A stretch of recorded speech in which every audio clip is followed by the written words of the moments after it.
Hello everyone, আমি অমিত কুমার রায়। সবাইকে স্বাগতম জানাচ্ছি আমার এসটিএমএল সিরিজের নতুন ভিডিওতে। আজকে আমি আপনাদের সাথে আলোচনা করতে চলেছি কিভাবে এসটিএমএল পেজের ভিতরে একটি টেক্সটকে মোটা হরফে লিখবেন সেই বিষয়ে। তো চলুন আমরা শুরু করি।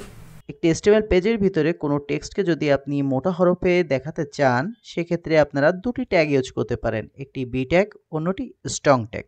তো চলুন আমরা প্র্যাকটিক্যাল দেখে আসি। প্রথমে আমাদের এসটিএমএল একটি বেসিক স্ট্রাকচার লিখতে হবে। এটি হলো আমাদের HTML এর বেসিক স্ট্রাকচার। আজকে আমরা শিখছি HTML, B tag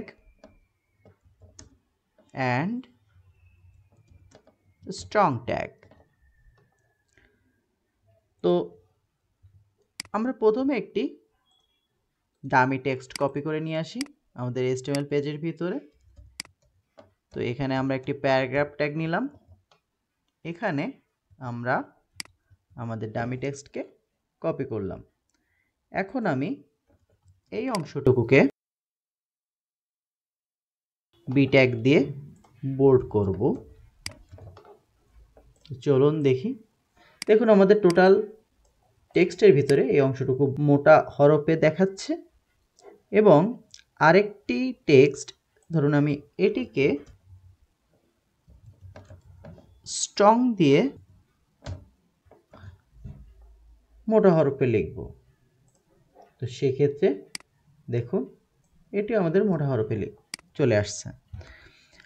অর্থাৎ আমি কোনো টেক্সটকে এরকম বোল্ড করতে চাইলে, মোটা হরফে লিখতে চাইলে আমি স্ট্রংও ইউজ করতে পারি, বোল্ডও ইউজ করতে পারি। এক্ষেত্রে সেরকম কোনো পার্থক্য নাই, আপনারা যে কোনো একটি ট্যাগ ইউজ করলেই চলবে। তবে বেশিরভাগ ক্ষেত্রে স্ট্রংটি ব্যবহার করা হয়। অনেক ক্ষেত্রে টেক্সটের ফরম্যাটিংয়ে আপনি বোল্ডও ইউজ করতে পারেন, কোনো সমস্যা নাই। আশা করি আপনারা আজকে ভিডিওটি বুঝতে পেরেছেন। এতক্ষণ সাথে থাকার জন্য অসংখ্য ধন্যবাদ। আশা করি আপনাদের ভিডিওটি ভালো লেগেছে। ভিডিও সম্বন্ধে কোনো প্রশ্ন থাকলে আপনার প্রশ্নটি করুন আমার ভিডিওর কমেন্টস বক্সে। আমি চেষ্টা করব আপনাদের সকল কমেন্টসে রিপ্লাই দেওয়ার। এরকম ভিডিও আরও পেতে সাবস্ক্রাইব করুন আমার ইউটিউব চ্যানেলকে এবং পাশে থাকা বেল আইকনকে প্রেস করতে ভুলবেন না। আর আপনি যদি ফেসবুক ইউজার হয়ে থাকেন তাহলে পেজটিকে ফলো করে আমার পাশে থাকুন। ধন্যবাদ।